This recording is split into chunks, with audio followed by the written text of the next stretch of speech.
Hello mga Maritas Neighborhood, and for today's video, ayun na, kinuha ko na naman ng panabong manok ni Mang Pedring. Sana hindi niya hanapin. So yun, ngayon ko lang ito gagawin, and nagtanong kasi ako sa kasama ko kung anong magandang ulam. Nag-suggest siya, ganyan. At first time lang talaga, ewan ko kung may nakagawa na nito. Tingnan nyo kung anong ginagawa ko, diba? May kamya siya, nilagyan ko siya ng kamyas, tapos ng manok, sili, talong, luya, sibuyas, bawang.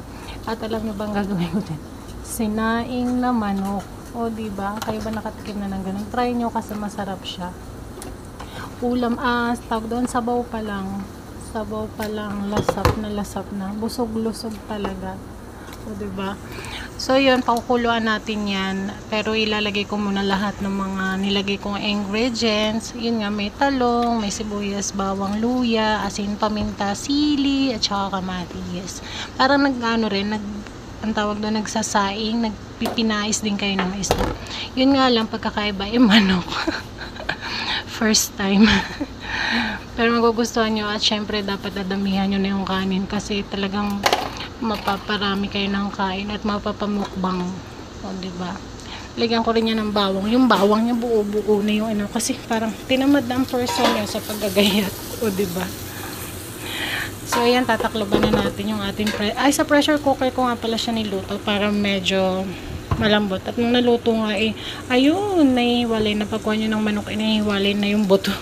Lagyan ko siya ng toyo at suka para medyo may lasa-lasa. At hindi ko siya nilagyan ng tubig. Pero nung naluto, napakaraming tubig. So yun na nga, nagka-aberya pa sa pagsasara. Ang hirap pasara ng pressure cooker na to.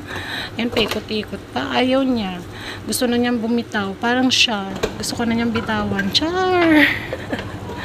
Huwag ganun. O, ayan o, diba, bilis maluto. At nilagyan ko rin pala yan sa ibabaw ng dahon-dahon. Wala kaming peche o kaya mustasa. So, ang nilagay ko ay yung lettuce, na romaine lettuce, para rin siyang peche. At masarap din naman siya talaga sa mga gulay-gulay na yan. Paglalagay ng mga sinigang, ng sinaing, pag wala kayong choice. It's your choice. Parang siya, diba, siya ang choice mo, pero ikaw hindi kanya choice. Hugot-hugot pa. So, ito na, isasali na natin para tayo makakain na. O, isasalin ko na muna yung ating dahon. Nilagay ko muna doon sa lagayan kasi kapag binubuko yan, matatakloban yung dahon, diba? So, yun, nung nagkasabaw, diba, ang daming sabaw. Kasi nga, nagkatas na yung yung talong, yung mga gulay, at saka yung manok. Ikaw ba, may katas ka pa? Charot lang. Huwag kayong seryoso dyan.